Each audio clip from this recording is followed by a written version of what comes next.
Olá, meus amigos, boa noite a todos. Estão escutando bem, ouvindo bem? A imagem está boa?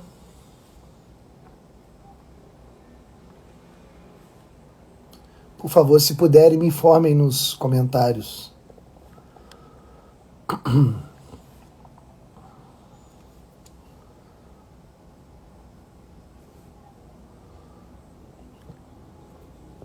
Tá bom? Ah, que ótimo. Esperar o pessoal entrar aí.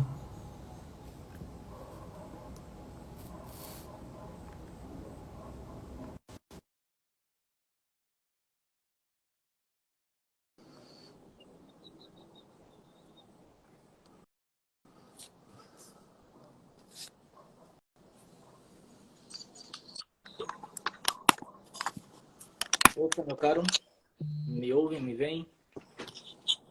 Olá, meu amigo. Tudo bom? Estão me ouvindo? Tá tudo ótimo. Acho que tá um pouco baixo. Você tá me escutando bem, não? Eu estou escutando bem, Ah, então tá bom. Agora ficou melhor. beleza? Então, pessoal que está entrando aí, sejam bem-vindos. Vamos bater esse papo aqui com o nosso querido professor Roberto Varela. Desde já agradeço aqui a presença, ter aceitado o convite. É uma honra, né, ter esse momento. São esses momentos que nos possibilitam momentos biográficos que ficam marcados, né, na nossa história. E eu dou muito valor a isso. E, enfim, né? Sem delongas, compartilhem aí com seus amigos, com o pessoal, a live. E, bom, caso tenha algum seguidor aí do professor que não me conheça, brevemente, me chamo Misael Ferreira, sou professor também, nós somos colegas aí de profissão, né? Sou professor de História e Geografia e administro o perfil aqui no Cinema, onde eu ensino ajuda as pessoas a absorver mais dos filmes aos quais elas assistem, né? Entender melhor o filme. As pessoas, às vezes, têm esse desejo de absorver mais, de entender mais, vem outras pessoas comentando, e, pô, eu queria ter essa compreensão que esse cara tem, e um conhecimento a respeito da vida, um conhecimento da própria técnica cinematográfica, um métodos específicos ajudam nisso, né? Você conseguir absorver mais os filmes. Não sei se eu travei aqui, travei não, né? Beleza. Ah, não. Então, o Sétimo Selo é um filme aí do nosso querido Ingmar Bergman, né? O Bergman é um diretor já amigo aqui do perfil, já apareceu em 2 clubes de cinema aí, aqui nosso. E esse é um dos filmes que foi responsável aí pelo boom dele, digamos assim, internacional, né? Foi lançado no mesmo ano ali de Morangos Silvestres. E nós vemos aqui uma narrativa do Bergman que é muito voltada para as metáforas visuais. O cinema dele tem muito disso. Então, não é aquele cinema com o qual muitos contemporâneos nossos estão acostumados, aí com Hollywood e tudo mais, diretor europeu, que tem esse foco nas metáforas visuais, essa carga simbólica. Então, uma narrativa que para alguns pode parecer meio parada, tendo em vista esse objetivo específico que ele tem, que é, no final das contas, através desses símbolos, falar a respeito da alma humana, falar a respeito da vida humana. E o interessante é que eu vejo como um questionamento, como perguntas, né? Então, mais do que, digamos, um diretor que quer passar uma visão de mundo, né, nos seus filmes, ele é um diretor que quer encontrar respostas, né? Ele mesmo questiona, ele não tem uma visão pronta ali sendo passada para você, que você tem que aceitar. É mais um questionamento que a gente questiona junto com ele, né? O filme já começa ali com um plano geral, mostrando ali o céu, depois um pássaro, depois mostra ali o cavaleiro cruzado. São enquadramentos bonitos. É um filme assim que é um exemplo de como você tem uns enquadramentos belos, né? O sujeito jogando xadrez ali com a morte, aquele enquadramento de perfil, enfim. É um filme bonito e muito profundo nesse sentido que nós vamos conversar aqui. Então, acredito que, dada essa introdução básica, o professor pode se apresentar também e já falar qual é a sua experiência pessoal com esse filme e ou já inicia alguma provocação ou se não, eu faço alguma pergunta aqui a gente vai conversando aqui naturalmente. Vamos bater esse papo. Quem tá aí também, sinta-se à vontade, tá certo? Comente que nós vamos estar de olho Ok. aqui. Primeiro, a honra ela é igual do lado de cá, viu? Muito obrigado pelo convite, tá? Eu acompanho seu trabalho há algum tempo, né, por indicação do meu amigo Nando, tá? Eu acho que o seu trabalho ele é necessário, muito importante. A gente tem que entender que o cinema ele é uma arte contemporânea por excelência, tá? Se o cinema é chamado de sétima arte, esse nome não vem à toa. É talvez a última das grandes artes, né? Porque ele traz a imagem mais ou menos pronta e é aquilo que pode alimentar muito bem o indivíduo do mundo pós-moderno. O mundo pós-moderno é um mundo reconhecido por indivíduos mais ou menos preguiçosos, né? Então, diante dessa preguiça, talvez uma boa solução para voltar ao movimento dos indivíduos seja o cinema. O cinema ele traz ali uma imagem mais ou menos pronta e aquilo ali é um auxílio didático e educativo para as pessoas do mundo atual. Então, o cinema ele é muito importante. Parabéns aí pelo seu trabalho, viu, Misael? Eu acompanho e esse tipo de trabalho é muito importante mesmo, tá? Para os seus seguidores, eu sou Roberto Varela, eu sou professor de filosofia, já leciono há algum tempo na educação básica, né, que é o aluno do ensino médio ali, principalmente, é a minha matéria-prima de trabalho, tá? Também trabalho na internet, né, dou aulas, tenho um curso aqui na internet, então todo mundo que se interessar por filosofia também pode visitar meu canal no YouTube, lá tem, sei lá, umas 70 aulas gratuitas lá de filosofia, o pessoal pode acompanhar, tá? Então sejam todos bem-vindos aqui no perfil para a gente bater esse papo. Sobre o filme, O Sétimo Selo, né? A minha experiência é até engraçada um pouco, né?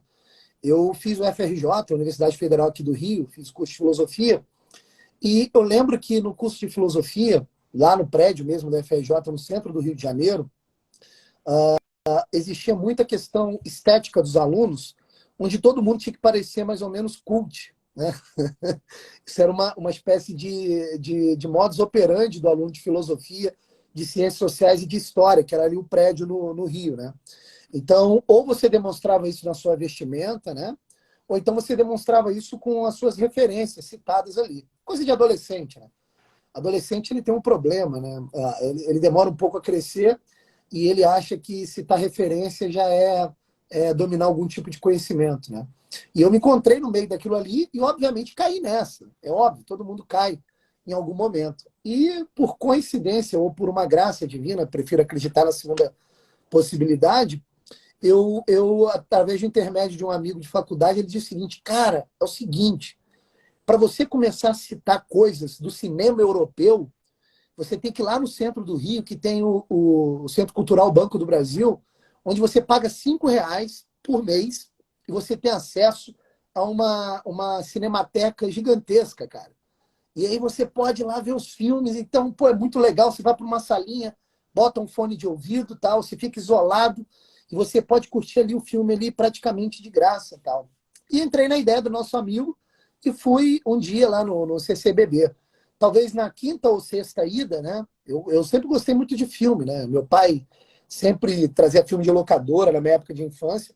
Aí eu comecei a me animar com esse lance do Centro Cultural Banco do Brasil. Um dos filmes que eu assisti na época foi O Sétimo Selo, do Bergman. Então, a minha primeira experiência que eu tive com esse filme foi desse modo, né? E o filme me chocou profundamente. Eu vou ser honesto para você. O filme, como é que eu posso dizer? Ele nos espanta de algum modo, porque ele traz a morte de forma muito elucidativa. A morte está sempre no plano principal do filme, né? O filme gira em torno da morte. E aquilo, para mim, foi uma experiência inovadora. Eu nunca tinha visto um filme onde o tema central é a morte. Nunca mesmo, né? Eu tinha experiência, talvez, com literatura, né? Na época, eu estava muito embasbacado com a filosofia sartreana, gostava de ler Camus, e os existencialistas ateus ali, eles gostavam de tocar no assunto morte, né? E quando eu vi o filme, então, aquilo ali fez sentido para mim na hora, né? Falei, caramba, que choque. Obviamente, muito tempo depois, saindo da faculdade, percebendo que aquilo ali tudo era uma grande besteira, apesar de a gente aprender um monte de coisa importante também, aí virando homem, aí voltei ao filme. Eu falei, caramba, o filme é muito mais profundo do que eu imaginava, né? E a gente vai talvez ter aqui a oportunidade de buscar essa profundidade simbólica do filme, que eu acho que é muito importante. Só um comentário rápido, aproveitando a sua primeira fala, o Misael. Eu gostei muito quando você disse o seguinte, que o Bergman ele é um cineasta muito mais do questionamento. Eu gostei desse termo que você usou, e isso é muito comum no cinema do Bergman. E nesse filme, isso ainda é mais comum. Por quê? Vejam vocês, né? O Bergman é ateu. Pô. Ele se assume ateu até na sua autobiografia, né?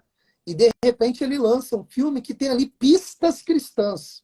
Não é um filme cristão, mas tem pistas cristãs. O que denota um grau de sinceridade nesse questionamento. Ele não só questiona as ideologias, a realidade, ou até mesmo a doutrina cristã, mas ele também questiona o próprio ateísmo, né? Dando pistas de cristianismo no próprio filme. Então ele está disposto, né, a dialogar dialeticamente com aquilo que ele acredita. Isso eu acho interessante no Bergman, tem um grau de sinceridade ali, né? Não sei se é sério isso ou apenas uma coisa da minha imaginação. Nada, é exatamente isso. Isso que chama a atenção, né? Essa sinceridade, eu acho que no autor, em geral, é um caráter importantíssimo, né? E legal ter esse compartilhamento de experiência cinéfila aí seu, né? É uma das coisas boas que a gente tem no cinema, é como os filmes dialogam de forma própria com cada pessoa, dependendo do seu contexto biográfico e existencial, enfim, né? E partindo aí do que você falou, já tem 2 pontos aí que eu queria muito que a gente conversasse a respeito. Primeiro, a figura em si da morte, né? Nós temos ali uma representação clara da morte, então é muito fácil, né? É muito fácil você pegar o filme e dizer, um retrato do medo, da morte, um retrato da morte, tal como tantos fazem por aí. Mas o que é que você vem percebendo de maneira mais profunda a respeito do retrato da morte aqui no filme, enquanto figura, né, aí estética, física, e enquanto representação mesmo, né? Que reflexões nós tiramos disso daí? E em relação ao que tu falaste aí do cristianismo, esse retrato, às vezes uma crítica e tal, até que ponto, né, o retrato ali do cristianismo, ele é válido? Até que ponto ele é fidedigno assim, a realidade da doutrina cristã e até a realidade histórica, né? Nós temos ali um contexto específico da peste negra, inclusive essa pegada do Bergman de pegar um momento histórico específico para tratar de um tema universal, né? Um tema que a gente hoje, e até passou aí pela pandemia e tal, nós vimos como o período ali é mais um pano de fundo para o tema, né? Então, ele não está retratando a peste negra, não está retratando a Idade Média, ele está retratando o drama do homem com a morte e usou esse momento histórico como um ponto de partida, né? Mas, assim, historicamente, até que ponto aquelas procissões ali, né? Aquele retrato dos padres e tal, enfim. Como é que a gente olha o filme, né? Boa pergunta. Vou começar pelo final, né? Eu acho que não é válido a gente entrar muito no mérito das falsificações históricas, né? Que existem desde o Renascimento, do período ali do início da modernidade até hoje, em relação à Idade Média, né? A começar pelo apelido que a Idade Média recebe, que era das trevas, né? Você veja que esse apelido ele é totalmente descabido. Por quê? Né? A treva é a ausência de luz, e luz traz como símbolo aquilo que clareia, né? A luz é o conhecimento. E não se tem na história nenhum período que tenha produzido mais conhecimento do que a Idade Média. Então, você tem esse falseamento até no termo, no rótulo utilizado para colocar em relação à Idade Média. Infelizmente, o filme cai, por vezes, nesses falseamentos. Tá? Mostra ali uma espécie de crise econômica, crise social, né? Crise ocasionada pela peste negra, aquilo tudo é mostrado no filme. De tudo que é mostrado, existe também um episódio lá de queimar uma bruxa, né? Também tem esse episódio muito claro no filme. De todos esses episódios, né, o mais fidedigno em relação à história é a questão da peste negra. Realmente a peste negra ela assolou toda a Europa Isso, inclusive é uma das causas da decadência intelectual que vai acontecer mais para o fim da Idade Média e vai dar origem à modernidade, né? Eu não sei se as pessoas que estão acompanhando aqui sabem, mas dentre outras causas, uma causa foi a peste negra, porque a peste negra, ao dizimar muitas pessoas pela Europa, dizimou também grandes intelectuais da época. E, obviamente, esse conhecimento ele ficou comprometido para a geração posterior, né? E, obviamente, ali há uma quebra no telefone que passaria informação de um período para outro, né? Então, o Renascimento e a modernidade surge através dessa crise intelectual que, dentre outras causas, a peste negra foi uma delas, né? As outras causas são a criação dos diplomas, que não cabe falar aqui, né? E o nominalismo, que é uma corrente filosófica que vai surgir ali também, meio que tentando implodir a filosofia de dentro para fora, mas que também não cabe aqui. Então, essa questão da falsificação histórica, ela é evidente no filme em algumas coisas, né? Apesar de que eu gosto muito da figura da procissão no meio do filme, né? Se a gente analisar essa cena que você acabou de citar, é muito interessante. Você tem ali um teatro mambembe, né? Providenciando o seu espetáculo, tentando divertir as pessoas. Eles são contratados pela igreja. Isso é interessante, o filme deixa isso bastante claro, apesar de você não ver nenhuma autoridade eclesiástica junto no momento que a cena está sendo apresentada, né? Você tem pessoas ali conversando e você tem os personagens principais do filme tendo ali as suas confabulações filosóficas. Quando está tudo isso acontecendo, entra uma procissão. Uma procissão que é assustadora para quem não conhece minimamente a cultura cristã, né? Porque você vê a imagem de Cristo de frente, né? Aí sim entra uma aparente autoridade eclesiástica e você vê pessoas, né, se mutilando durante a procissão, né, e com feridas abertas por conta da peste negra. Então é uma cena assim interessante, porque quando entra a procissão, todos ficam em silêncio, todos se ajoelham, até o teatro se cala.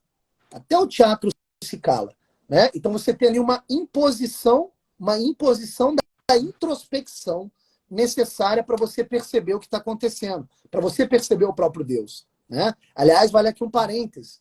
O filme ele é todo feito em diálogos, sons e silêncios, né? Mostrando ali que a parte do silêncio é sempre o momento em que Deus aparece, né? Eu não sei se o Bergman fez isso de maneira deliberada, mas é interessante o seguinte: Bergman, como ateu, me parece que no filme ele quis mostrar, olha aí o Deus, tá vendo? O Deus fica sempre em silêncio. Ó, não dá para depender de Deus. Deus sempre está em silêncio. Só que o filme, para um espectador observador e atento, esses momentos gigantes de silêncio, né? Não são gigantes em termos de tempo, mas dá a impressão de serem grandes, né? Esses momentos de silêncio, eles trazem uma introspecção para o espectador. É como se Deus aparecesse nesse momento.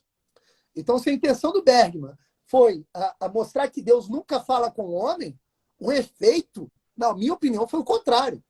Os momentos de silêncio do filme faz você ter uma volta de um profundo respeito pela figura divina, né? E essa cena da procissão retrata isso. Quando eles passam, o silêncio aparece, né? Então, a respeito da questão histórica do filme, você tem ali algumas falsificações históricas, mas que não atrapalham o filme, ao meu ver. Obviamente, um cristão que está buscando uma vida espiritual regrada, eu inclusive aconselho consultar seu diretor espiritual para ver o filme antes, tá? Porque nem todo mundo usa o filme como material de formação intelectual, né? Então, eu não sei se responde a sua pergunta final, né? A pergunta inicial foi sobre a morte, mas se você quiser comentar um pouco sobre isso primeiro, fique à vontade, senão a gente vai na morte direto. Então, bora comentar um pouquinho disso, para seguir aqui o ritmo. Primeiro, o Mike fez um comentário aqui muito interessante, até, inclusive, na tua live, lá com o Tobias, vocês entraram um pouco nisso, eu acho que talvez tenha sido até o próprio Mike que comentou lá também, a respeito de como a peste negra contribuiu para essa visão da morte do homem como algo macabro, né? Eu quero até que tu comente um pouco disso, Tem até aquela figura que aparece no filme, né, da dança macabra, que é uma referência àquelas pinturas sacras, não sei se sacras, mas que a gente tem ali nas igrejas medievais e tudo mais. Em relação a... inclusive, né, já pegando esse gancho... Não, aí eu acho que deixa para quando a gente for falar da morte, a gente fala mais da live que teve aí com o Tobias. Em relação ao silêncio de Deus, porra, eu acho que isso aí é muito preciso. Muito preciso até porque o Bergman já foi considerado aí por alguns críticos como o diretor do Silêncio de Deus, justamente essa alcunha, né? Ele tem uma trilogia ali de filmes que recebe essa alcunha da trilogia do Silêncio de Deus. Então, é algo proposital, né?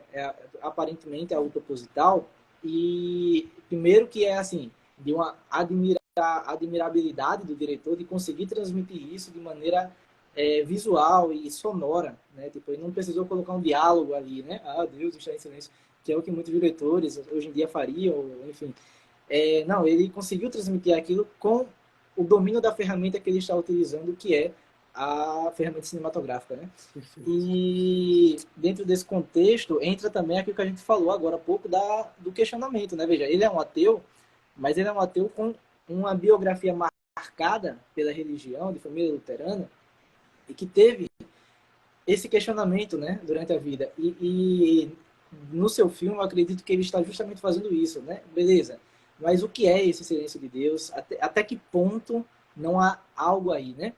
Até que ponto? Até porque, entrando já nesse tema da morte, que a gente pode conversar aí, tem aquilo que você falou lá na live, de como o Julian Marias, né, trabalha isso, como a própria capacidade do ser humano de meditar a respeito da morte já indica uma coisa para além da morte, né? Já indica que esse não é o fim, que há algo além da morte. E, por sua vez, isso indica que há um juiz que vai julgar os seus atos em vida nesse pós-morte. Então, indica aí o próprio Deus.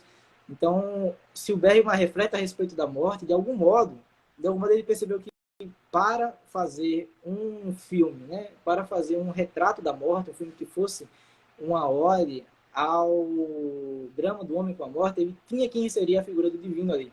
Porque de algum modo ele sabia que o homem se deparava com o divino quando meditava a respeito disso, né? Tanto é que aquele sujeito tanto vê a morte, né, o cara da trupe de artistas, tanto vê a morte, quanto vê a dança macabra, quanto vê a Virgem Maria, né? E enquanto isso os outros meditam ali sobre o divino e tal. Então, é por aí. Maravilha. A questão da morte é interessante, né? A morte ela pode ser entendida de três maneiras. Na maneira mais rasteira, a gente entende a morte como um fenômeno de encerramento da vida. Então, se a gente fosse escolher um cunho, ou melhor dizendo, um andar da existência para tratar a morte nesse primeiro prisma, esse andar da existência seria o andar animal, né? Todo mundo aqui já observou, ou pelo menos já viu em cenas de vídeo, no celular, ou já imaginou, inclusive, a morte de um animal. A morte de um animal é um negócio assim, que parece que algo que tinha vida deixou de ter vida. A morte animal, ela representa uma espécie de teto preto na existência, né? Você está ali existindo, agindo conforme a luz, e daqui a pouco vem um teto preto e encerra tudo. Fim, acabou, né? Essa é a primeira noção de morte, né? E a má notícia já vem nessa primeira noção de morte. Qual é a má notícia?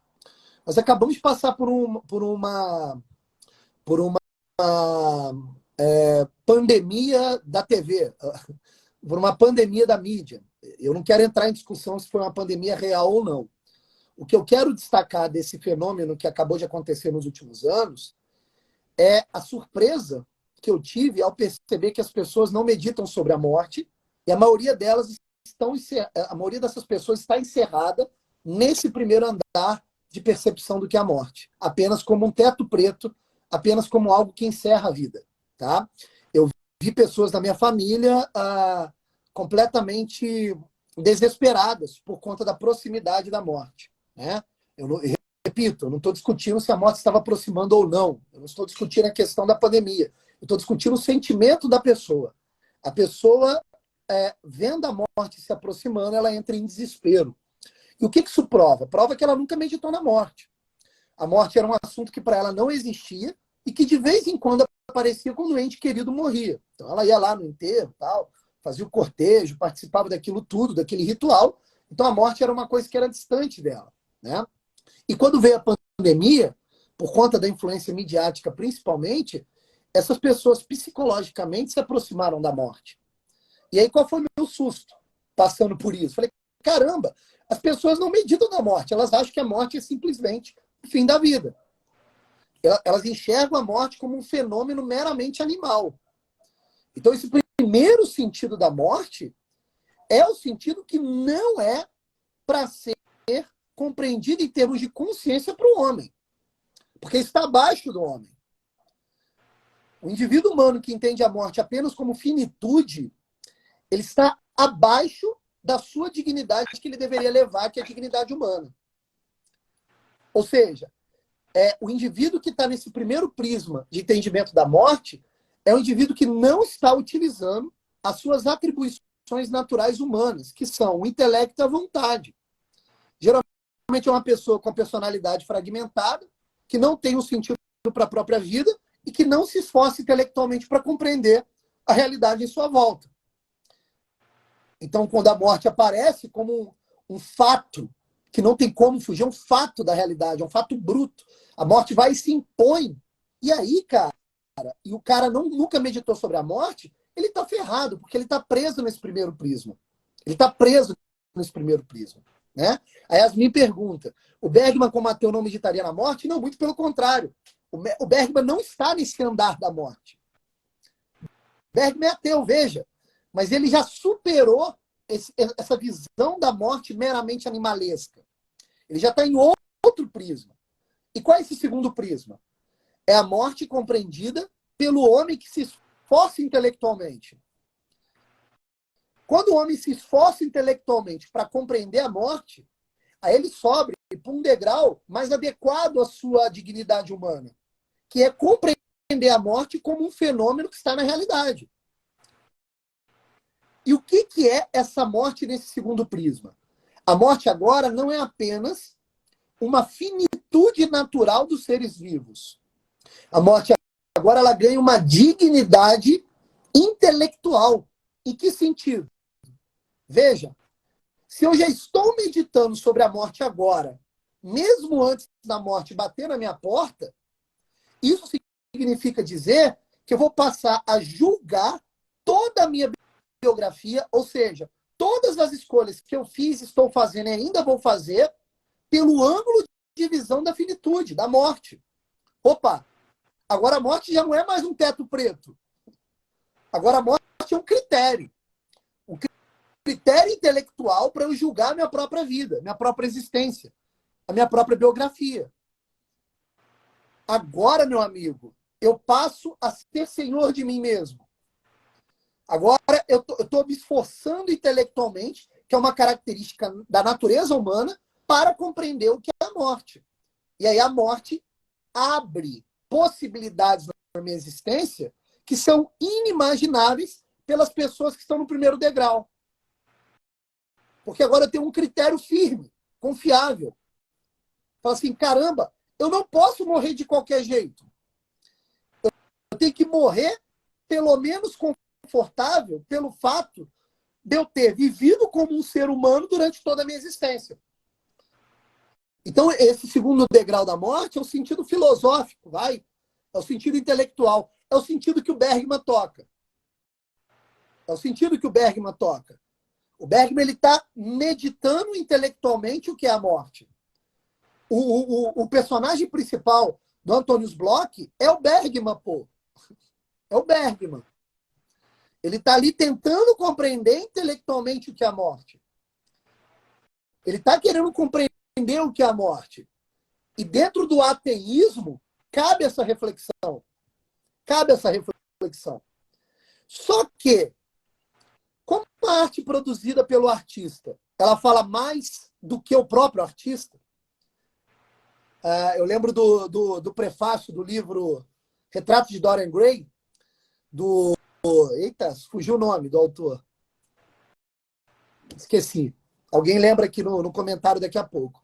no prefácio do livro Retrato de Dorian Gray, é interessante que ele vai definindo o que é arte. E lá pelas tantas ele diz, e a arte se vê independente do artista. Né? É como se a arte ganhasse uma autonomia. Como a arte ganha uma autonomia, e o Ingmar Bergman é um gênio, o cinema dele voa sozinho. Oscar Wilde, obrigado, Nando. O cinema dele voa sozinho. E quando o cinema voa sozinho, caramba, o Bergman não contava com isso. O filme dele, O Sétimo Selo, abre a possibilidade para o terceiro degrau da morte, que é o degrau espiritual, que transcende o intelectual. Isso é sensacional. Por quê? Existe um personagem interessante, ele é sempre lateral no filme, mas ele ganha centralidade no filme quando você olha o filme pelo prisma desse terceiro degrau, que é o artista da trupe, o grande artista da trupe, esqueci o nome dele. Né? Ele tem visões, pô. Ele vê a Virgem Maria, como você bem citou, né? Ele vê a dança macabra ao final do filme. Né? Ele consegue enxergar a morte. Não é só o Antônio Bloch que está ali para receber, né, o seu golpe final em relação à sua vida, mas ele também está vendo isso. Então, ele aceita passivamente a revelação do próprio Deus. Olha que bonito isso. O artista Mambembe, ele aceita passivamente a revelação do próprio Deus. Então, ele já não tem uma visão de morte, nem como teto preto, que é a visão animal, nem a visão intelectual, que é meditar sobre a morte. Perceba, ele não medita sobre a morte nunca, nunca, mas ele transcende esses dois degraus, percebendo que a morte é uma passagem. Percebendo que a morte não é apenas um critério para avaliar a própria vida, mas uma passagem. E esse artista Mambembe, ele levanta a seguinte reflexão. Ele diz o seguinte, horas, se existe um paraíso prometido para depois da morte, por que eu não posso vislumbrar esse paraíso agora? Então, perceba que toda vez que aparece a trupe de artistas, a luz do filme é muito mais clara. Não tem muito contraste mais com preto.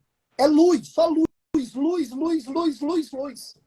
E as músicas que eles cantam são sempre uma ode a Nosso Senhor Jesus Cristo. Então peraí.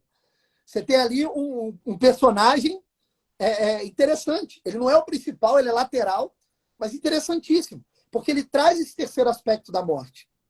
Então, o filme, se bem observado, se bem orientado, se a pessoa que estiver assistindo o filme desconsidera as falsificações históricas, a crítica clara à igreja, se ele desconsidera isso tudo, ele pode sim assistir o filme como um processo de ascese, da subida desses 3 degraus na concepção e na percepção do que seria a morte. Não sei se eu fui claro. Bicho, incrível, incrível. Tem um comentário aqui do Mike. O Bergman, como ateu, está lidando com a morte no sentido mais profundo de mistério. O elemento religioso é só uma espécie de cenário ou suporte que ele usou para expressar esta impressão? Pois é historicamente. É no pano de fundo do filme. Verdade, Mike. Só que ele deixa escapar um personagem, que é o personagem do teatro, como eu acabei de relatar. Repito, a arte de vez em quando trai o artista. E ela ganha proporções maiores. Ela ganha uma certa autonomia. Existe algo de divino na arte, tá? Eu costumo dizer, eu vi isso, eu não sei quem me explicou isso, eu acho que foi o professor Sérgio, tá? Eu tenho quase certeza. Ele me disse um negócio muito interessante. Ele disse o seguinte, sabe qual a diferença entre o santo e o artista? É que o artista, ele é uma antena solta no espaço. E ele capta tudo, inclusive as porcarias do mundo. E ele tenta retratar aquilo com uma linguagem qualquer, a qual ele domina tecnicamente. O santo, ao contrário, é uma antena ordenada, direcionada ao bem divino. Então, às vezes, o artista esbarra no divino e o divino escapa na obra de arte. Eu acho que isso daí tipo assim, não tem como fugir. O artista ele está nesse risco. Né? Coitado do Nietzsche. Né? O Nietzsche tem toda uma filosofia estética tentando explicar a arte. Ele explica até de maneira magistral, mas ele confunde as bolas. Ele diz, a vida do artista ela é perigosa porque o artista sempre está atravessando um precipício. Então há sempre o risco da loucura. Não discordo do Nietzsche. Mas ele não viu o seguinte, que o risco que ele está amedrontado por vezes não é o precipício.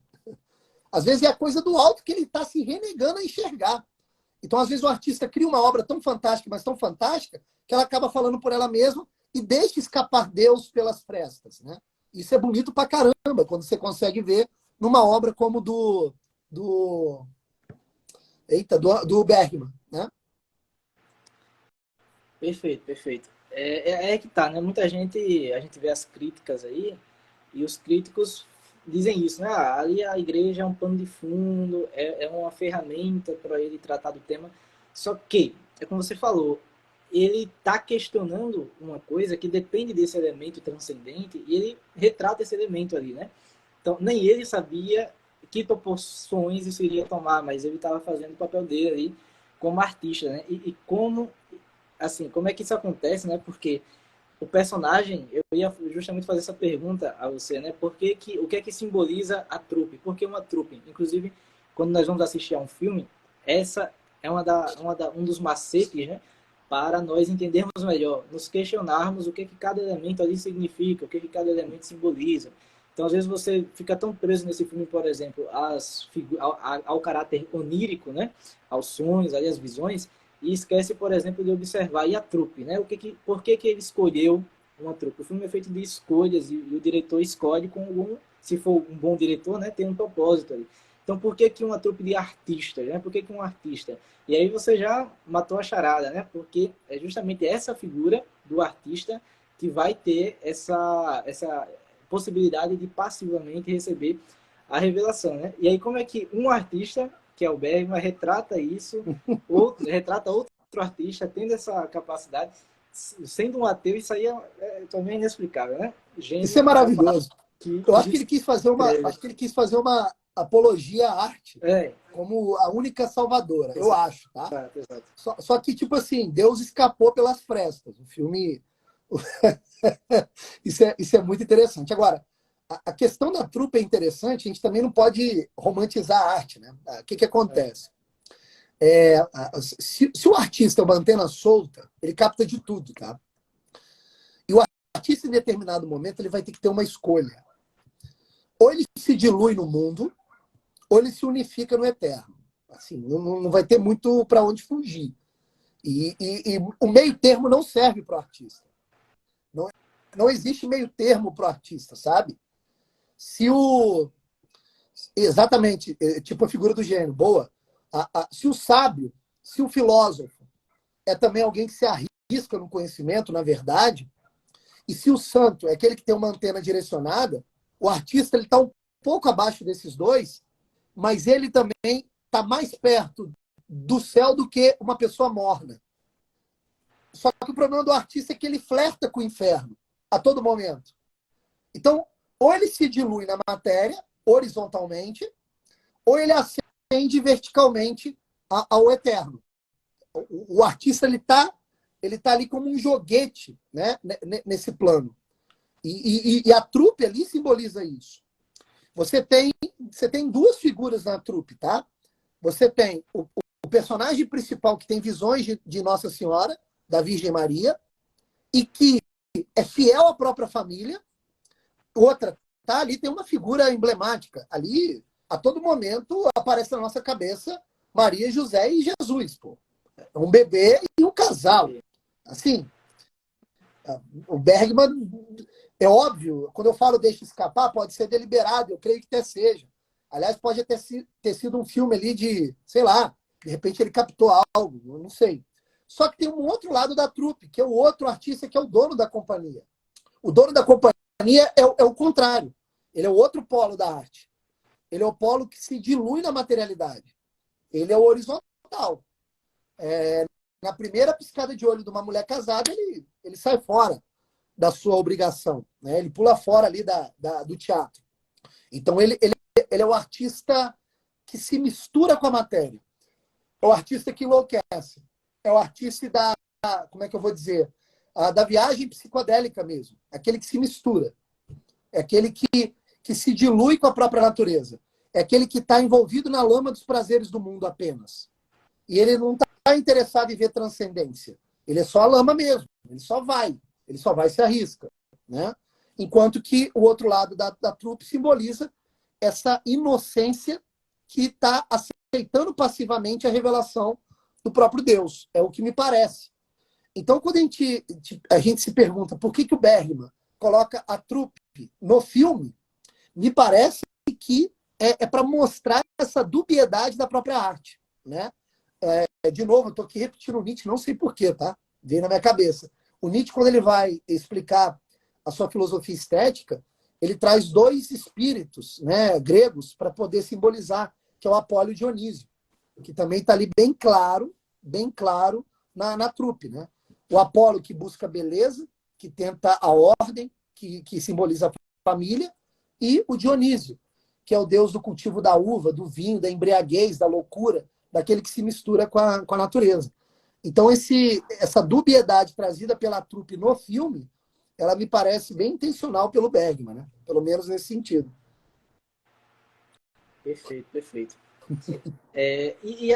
Onde é que entra aí a humilhação que esse artista sofre? Ali naquele momento da taverna ali, né? Ele é humilhado, imita um urso, então que parece, né, aos olhos despercebidos, ser uma cena assim, uma piada ali jogada no meio do filme, que a pessoa, a princípio, nas primeiras vezes que eu não entendi bem porque que aquela cena estava ali, né?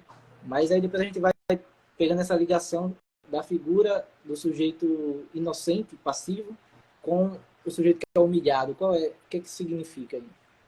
É uma cena bem emblemática, né? Primeiro que ele, cara, eu não sei se ele sobreviveria àquela humilhação, não. Ele é salvo pelo escudeiro do personagem principal, né? Isso aí tá bem claro no filme. Né? Ele é humilhado, ele é impelido a imitar o urso, a dançar em cima da mesa, colocam fogo na mesa, meio que empurram ele e trabalham a parte do espancamento, até físico, né? E ele vai sendo humilhado de diversas formas, né? E é engraçado porque não há resistência por parte dele. É engraçado isso daí. E como se ele também tomasse a culpa do outro artista, que é, na verdade, o que causou toda a confusão, né? Porque o outro artista, ele foge, ele sai com uma mulher casada. E toda a treta ali começa na taberna quando o esposo da mulher que o traiu começa ali a interpelá-lo, né? Muito em conta, existe a influência ali nessa cena de um personagem também bastante icônico, né? Que é um personagem anterior que aparentemente era um teólogo, né? Tem uma cena anterior, quando o Bloch e o seu escudeiro chegam no vilarejo, e aí eles vão ver que está todo mundo morto, e ele encontra um cara roubando dos mortos, né? Ele tomando lá a pulseira, tomando, né, tudo aquilo que tem valor dos corpos que estão ali jogados e mortos, né? E o escudeiro reconhece a figura. Ele diz o seguinte: olha, foi você que fez a nossa cabeça para ir lutar nas cruzadas. Então, aparentemente, ali é um apologeta cristão, um teólogo que está ali traindo a sua vocação. Né? E aí é esse mesmo cara, né, que tenta colocar fogo na pólvora no episódio da taberna. Né? Então, isso aí também deve ter uma simbologia que eu não consegui meditar ainda para saber a relação disso. Tá? Agora, voltando ao aspecto principal, aquela cena ali não está ao acaso, porque me parece que quer trazer um pouquinho também da questão da inocência frente à violência, né? E a questão também de sacrifício. Questão de sacrifício, né? Tanto é que quando ele consegue escapar dessa violência, ele encontra a esposa, logo depois dessa cena violenta e de escárnio, tem uma cena de redenção. Ele encontra com a esposa, tá ali o cavaleiro, tá ali o escudeiro, e eles vivem em um paraíso na Terra. Pelo menos naquele momento. A cena belíssima, né? Tem ali leite, tem vinho, uva, tem morango, tem a criança. Então, ele volta à inocência. Então, me parece que é como se fosse mostrando ali, dentro de uma leitura cristã, uma espécie de sacrifício necessário para que a redenção aconteça. Tá? Então, é uma interpretação que eu posso fazer e que eu não sei se é, obviamente, voluntariosa por parte do Bergman. mas escapou de novo Deus pelas frestas. E eu vi isso, pô, como espectador, né? Então, ali, a noção de sacrifício, de humilhação, ele é o último andar da escuridão antes da luz. Então, se você mantém a esperança frente ao momento de escárnio e de sacro ofício, né, do ofício sagrado, a iluminação vem logo depois. A redenção vem logo depois. Tipo um purgatório. Boa, Mike. Tipo um purgatório. Aliás, Mike, esse seu comentário é muito interessante, porque traz luz ao tema. A gente vê uma transformação no personagem também do teatro, tá? E não só do teatro. Ele também ele é um personagem transformador do personagem principal, Antônio Bloch.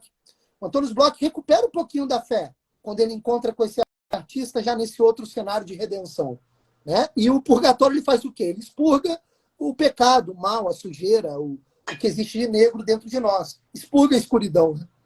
É isso aí. Perfeito, perfeito.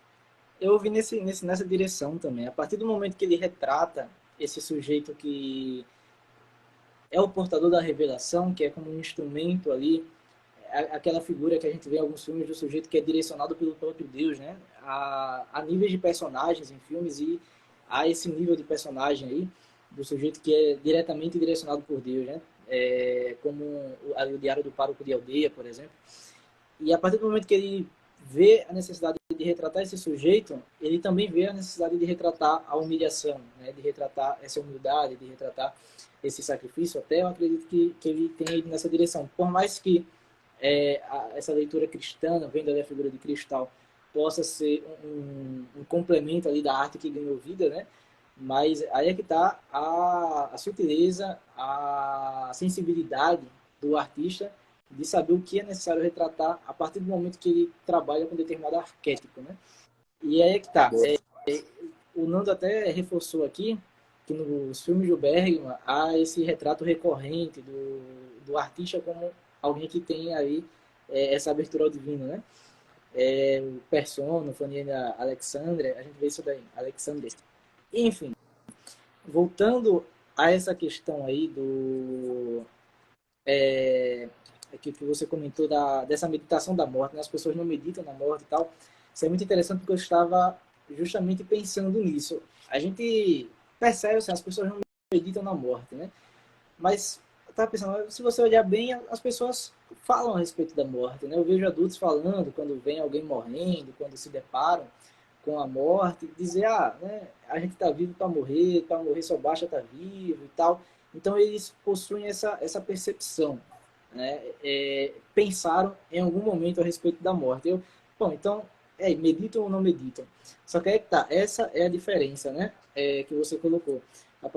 Chega um momento em que o sujeito deve ter uma meditação de fato, não apenas uma percepção, e essa meditação vai para essa área do intelecto, né? Então, ele vai, com o seu intelecto, abarcar a morte. E aí ela passa a ser um critério, como você falou, né? E eu pensava nisso por esses dias, porque vai começar agora o ano letivo, e aí, início de aula, tem uns estresses nas escolas e tal. Tava eu e meu namorado estressados com umas dificuldades aí, e eu parei para pensar, mas poxa, a gente está tendo esse estresse aqui e várias outras pessoas têm os seus respectivos estresses, os seus respectivos trabalhos, e isso não pode ser tudo, né? Essa raiva, esse desconforto, esse estresse, ele não pode ser tudo, né? Tem que haver algo a mais no ser humano que dê uma luz a esses momentos, né? Esses momentos têm que ter um propósito. E imagina se eu morro hoje, imagina se o meu último movimento de vida foi ficar com raiva, né? Foi xingar alguém, foi me estressar e tal. A gente normaliza isso daí, né? Normaliza, é culpa de outra pessoa, eu tô puto, tô a ficar puto mesmo e tal. E você normaliza isso, mas e se você morrer aí, né? Esse foi o seu último movimento, né? E aí você compara com um santo, por exemplo, cujo último, até o Racha comentou isso por esses dias, cujo último movimento é de entregar a vida pela igreja, pelo Papa, pelas almas e tal. Então, olha a diferença de um último movimento que vai ecoar na eternidade, né? Que depois que você morrer já era, isso vai estar lá na eternidade para sempre. E, pô, se você for para o céu, pela misericórdia de Deus, ótimo, mas você vai passar pelo purgatório, assim, numa perspectiva católica, você vai passar pelo purgatório, mas independente da questão teológica, a questão é que quem passa pelo purgatório é justamente a pessoa que morreu ainda longe desse estado de morte perfeita, né? De morte que vai ecoar perfeitamente na eternidade. Então, para que a sua morte não ecoe na eternidade de maneira tão suja, né? Você vai se purificar ali. Então, independente da questão teológica, você tem o símbolo da busca por uma morte perfeita, né? Da busca por um movimento perfeito na eternidade. Muito bom. E aí é que tá, né? É esse meditar na morte que nós estamos falando, né? Você, de fato, viver diariamente tendo isso por critério, e ainda mais tem esse passo a mais, que é o passo do sujeito da trupe, que é ver aí a transcendência, né? E aí entra a questão do tempo. Aí, o que traz isso à tona, né? Quando eu falo, e se eu morresse hoje? Qual é a ferramenta que nós estamos trabalhando agora? É o tempo, né? O relógio, né? O tempo. E é muito interessante falar disso. Eu até postei lá o story, né? Vendo a aula do Dr. Pacheco, porque o Dr. Pacheco deu uma aula no clube de cinema. Inclusive, eu vou abrir amanhã novamente as inscrições para o próximo clube de cinema. E eu acho que o pessoal que entrar dessa vez vai até ter acesso a essa aula do Dr. Pacheco. Quem entrar no próximo clube já não vai ter mais acesso às aulas dos clubes anteriores. Mas quem entrar nesse agora vai ter acesso às aulas dos clubes anteriores. E tem essa aula lá dele a respeito do morango silvestre, né? E o Morango Silvestres, o Bergman, assim como em outros filmes, faz esse retrato do tempo. Tem ali um sonho, né? Tem esse caráter onírico sempre presente. E o sujeito vê ali, o Isaac vê um relógio sem ponteiros. E esse relógio sem ponteiros, dizia o Dr. Pacheco, vai justamente trazer a realidade da morte, ou seja, um relógio que não funciona, né? Ou seja, o tempo acabou. O Isaac percebe que o tempo dele acabou, que agora já era, né? Que agora ele está vivo, mas está morto, porque percebeu que não há mais tempo para ele, que ele tem que mudar.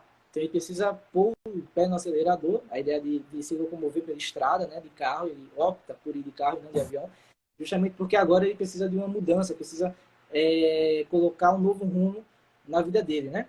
E dentro dessa perspectiva aí, esse diálogo da morte com o tempo, né? O que você vê aí nessa perspectiva? Uma boa pergunta. Antes de responder, apenas um comentário sobre o que você falou no início da sua fala, que foi o seguinte, não, mas é engraçado como as pessoas não meditam na morte, mas elas falam muito sobre a morte, né? Você comentou algo assim. Uhum. Mas você já percebeu que elas falam sobre a morte apenas em certas situações? Então, por exemplo, o cortejo fúnebre, o enterro, esses momentos que aparecem na nossa vida, é o momento de falar sobre a morte. Mas eu, geralmente, quando eu vou no enterro, eu fico observando as pessoas, né? E eu passei agora por uma experiência recente, que eu presenciei. O meu tio tinha acabado de morrer, ele faleceu na própria cama, e eu fui para lá muito cedo. Então, como se diz no popular, né, o cadáver ainda estava quente, né? Ele tinha acabado de falecer na própria cama. E eu fiquei ali, eu e minha esposa, tomando conta das coisas, da parte burocrática da casa, arrumando a casa, ajudando minha tia. Minha tia estava muito mal, assim, chorando. Ele praticamente morreu nos braços dela. Então, eu tive a oportunidade ali de ver um corpo morto na minha frente, e comecei a meditar sobre aquilo, observar aquilo, a sentir aquilo, a perceber tudo aquilo, né? E você tem várias pessoas que vão lá na casa e depois também no enterro a visitar, te cumprimentar, qualquer coisa. Tem vários tipos de pessoas. Mas você já percebeu que as pessoas, quando elas falam assim, mas é assim mesmo, né? A gente está vivo, para morrer basta estar vivo. Essas palavras não estão saindo do íntimo dela, né? Na maioria das vezes. Quase como se fosse um escudo que elas criam para não falar da morte. Então, às vezes, falar da morte não é falar da morte. Às vezes você pega o filme do Bergman lá com aqueles momentos de silêncio e está falando muito mais da morte. E você observa pessoas no enterro com o silêncio e o olhar muito compenetrado, que está falando muito mais da morte do que essas pessoas, né?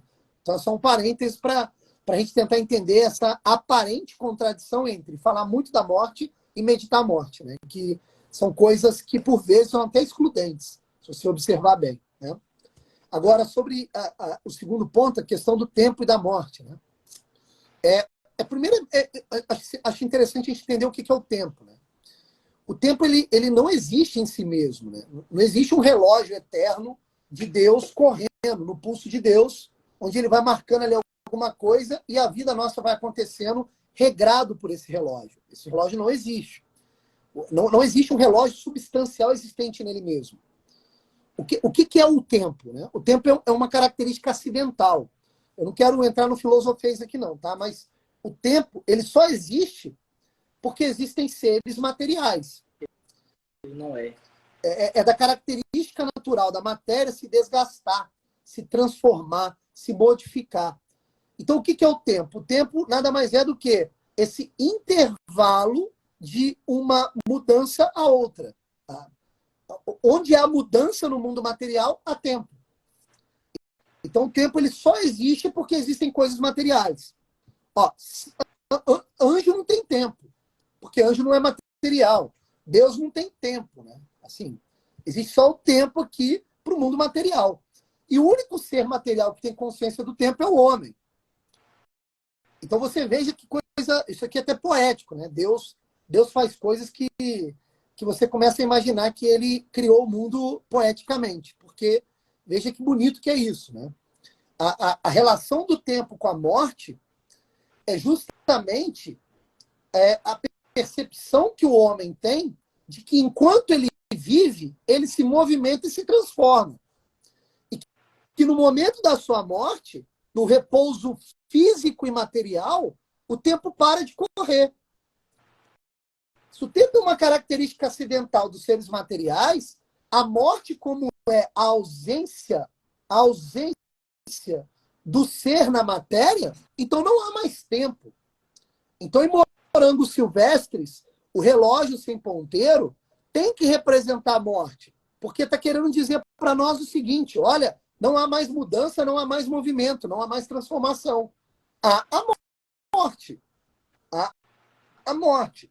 E todo mundo que já teve a experiência de olhar um cadáver, um corpo morto, já percebeu que, por mais que o corpo continue se desgastando, a pessoa já não está mais ali. A pessoa não está mais ali. Ela já está fora do tempo. Ela já não obedece o movimento do tempo. Ela está em outra esfera. E por isso que a gente diz no senso comum, no popular, que o tempo acabou. A morte é o fim do tempo nesse sentido. Né?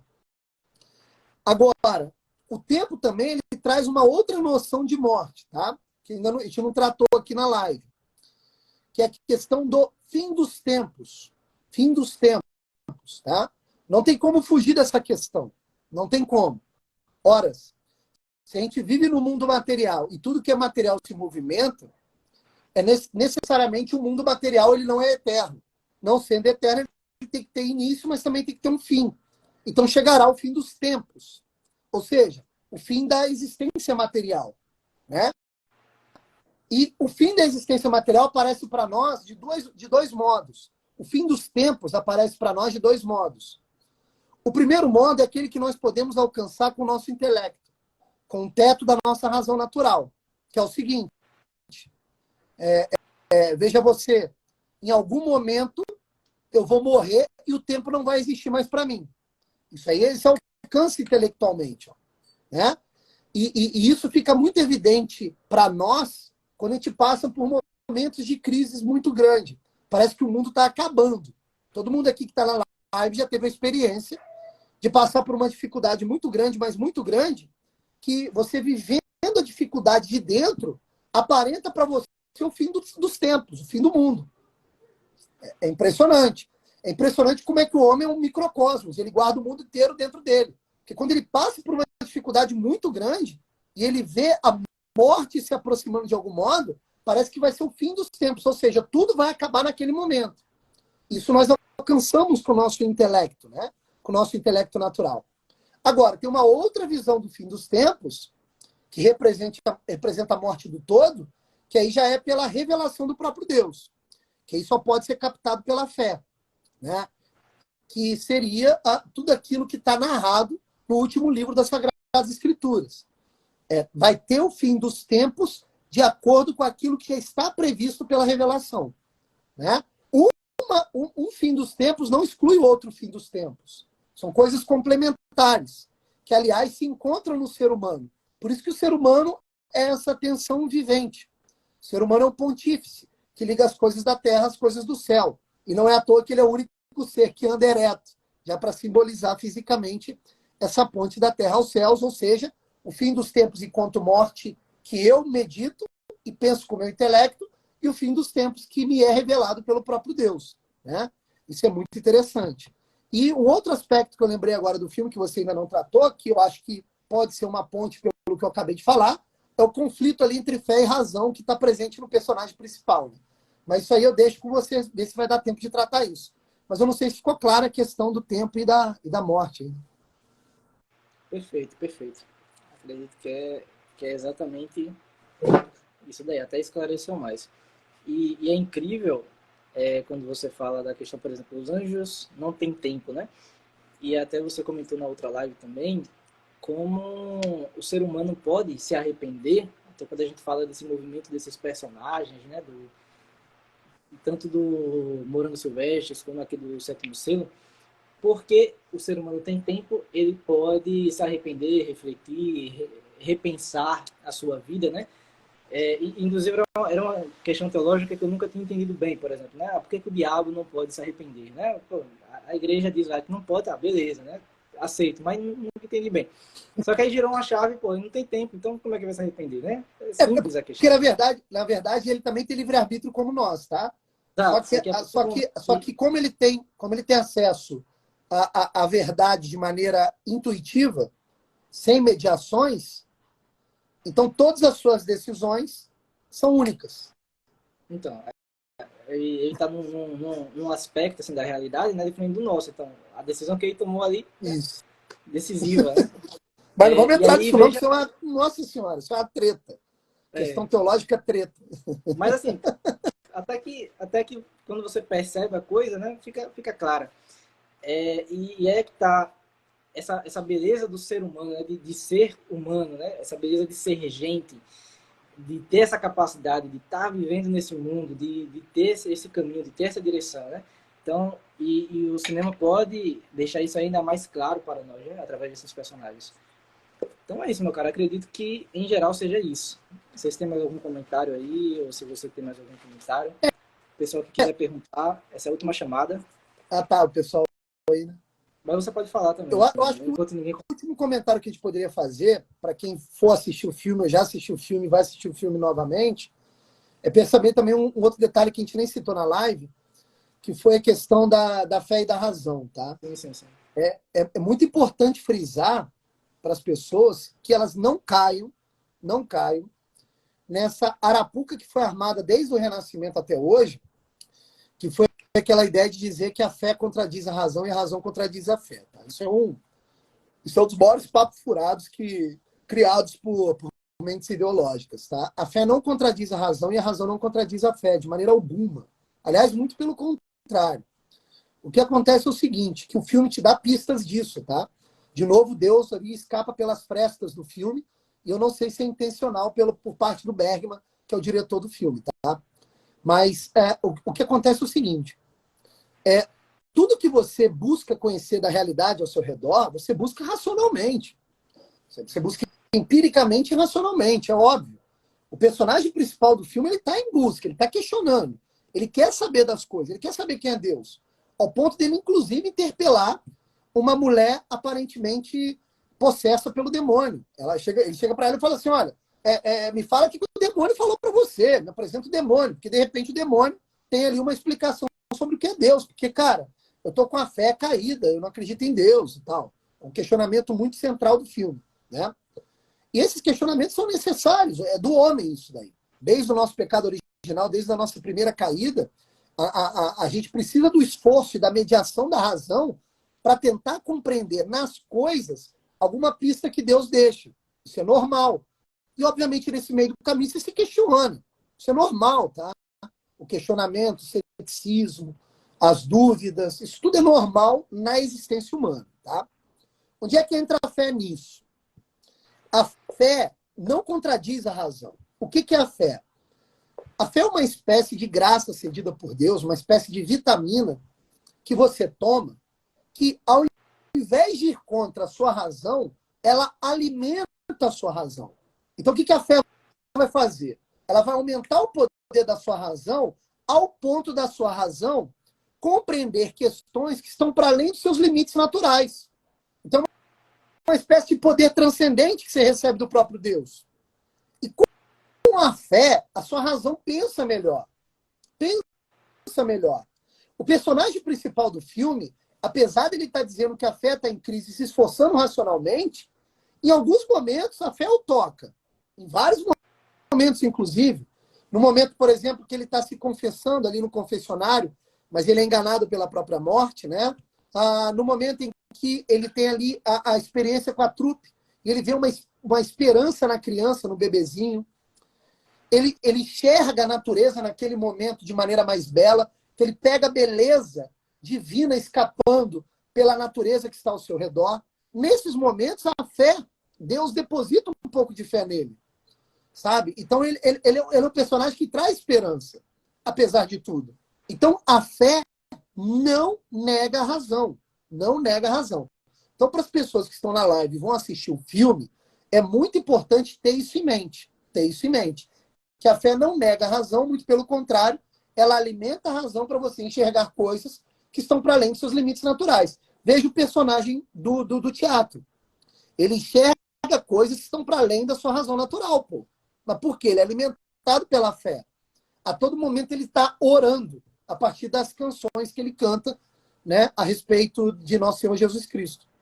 Então, eu queria só deixar esse aviso que eu acho que é importante para as pessoas, uma advertência para as pessoas assistirem o filme. Mas antes, se quiserem, peçam até autorização para o seu conselheiro espiritual da igreja, se você não se sentir tão confortável ao ver o filme, tá? Mas indica, um filmaço, é uma obra de arte do cinema. Perfeito. Inclusive, você tem ali a figura do xadrez, que a gente acabou nem comentando, que é tão emblemática, né? Que é a razão. Aí, o xadrez é o símbolo da razão natural. Razão, exato. É o símbolo da lógica. E aí, inclusive, essa cena pode ser vista assim como um simples medo da morte, né? Ele está adiando o encontro com a morte e para adiar esse encontro ele tenta jogar xadrez. Você pode ver só como isso, é normalmente visto só assim. Mas você acha que tem algo além disso daí? Ou seja, você percebe que ele quer questionar a morte, né? Que ele não quer apenas fugir da morte. Confronto dialético ali. Ele vê um confronto dialético racional pesado. Exato. Ele vê uma oportunidade de encontrar uma resposta para aquilo que o perturba, né? Então, você vai me levar, mas antes de me levar, você vai me responder, né? O que é que tem depois, por que você veio, o que é que mudou. E a morte não sabe. E o que é que tu acha que isso significa? A morte não sabe a resposta, né? Ou ela diz que não sabe, pelo menos, a resposta. E aí, eu acho que a morte tem um desdém. E será que o próprio fato dele ir atrás do que seja, né? Da morte, da bruxa, até o diabo, se tiver disponível, ele vai perguntar. Isso já mostra também esse caráter da fé, ou seja, ele nega, mas ao mesmo tempo ele, eu vou acreditar no que puder me dar uma resposta, né? Até esse momento ele está no esforço do intelecto natural dele, sem a fé, né? Em outros episódios que a fé vai aparecendo, mas muito maneiro que você tocou aí, cara. O xadrez, ele simboliza o esforço da razão natural. Pô, o xadrez é uma atividade intelectual lógica, pô. Você compreende ali os movimentos lógicos da peça, a partir de cada movimento de peça. Então, o diálogo dele com a morte enquanto joga xadrez é uma dialética profunda. Aquilo ali é um esforço dialético para compreender uma questão. Percebe? E não é um mero prolongamento da vida. Tanto é que não... Cara, a primeira resposta que ele dá para a morte, logo na primeira cena do filme, mostra isso. Ele diz, a minha carne é fraca, mas eu não tenho medo da morte. Ele diz isso, a primeira fala dele. Então, não é apenas uma tentativa de enganar a morte, mas é um debate intelectual franco e dialético a respeito das questões. O fato da morte não ter as respostas mostra muito mais a questão do anjo, que é o anjo da morte, que tem uma certa distância do homem. Fala assim, cara, essas questões que você está levantando aí, isso eu já sei, porra, sabe? Sabe? Ser muito limitado, entende? É um desdém mesmo pelo homem. Me aparenta isso, tá? Posso estar totalmente equivocado, mas o filme aparenta isso em algum modo. Agora, tem um detalhe interessante do jogo de xadrez. Um detalhe muito interessante. Próximo do fim do filme, eles estão numa floresta, tinha acabado de ver uma pessoa morrendo na frente delas por conta da peste negra, da peste bubônica, e ele está jogando xadrez com a morte, e lá pelas tantas ele esbarra no tabuleiro e deixa as peças caírem. Ali o Bergman abre duas possibilidades. Eu continuo nessa leitura mais superficial do filme, de que derrubando as peças, o jogo se atrasa e eu não sou levado pela morte, ou uma segunda opção, quando ele derruba as peças, quem é que ganha a salvação?